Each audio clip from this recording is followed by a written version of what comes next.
আরজি করের যে কোটি কোটি টাকার দুর্নীতি সেই সময় সামনে এসেছিল, ওখানকার অনেকে বলেছেন, অনেক তথ্য এসেছে, কিন্তু তার প্রমাণ হয়নি।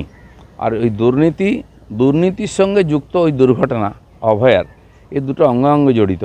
দুর্নীতি তদন্ত যখন ঠিকঠাক হবে দেখবেন তারও সেই যে দুর্ঘটনার পিছনে যে হাত আছে সেটাও সামনে আসবে।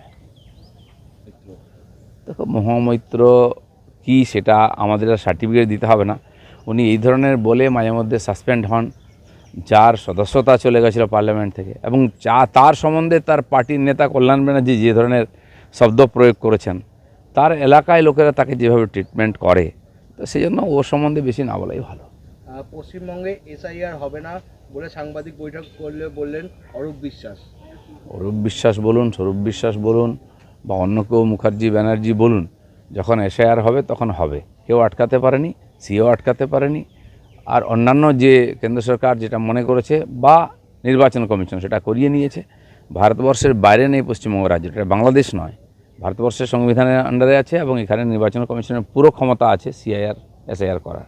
বিধানভবনে বিজেপি ঠিক আছে, এখন গোলমাল চলছে, আবার ইলেকশন আসছে, কে যে কোথায় আছে বলা মুশকিল। সেই জন্য কোনো পার্টিকে দাগিয়ে দেওয়া এটার মধ্যে কোনো যুক্তি নেই।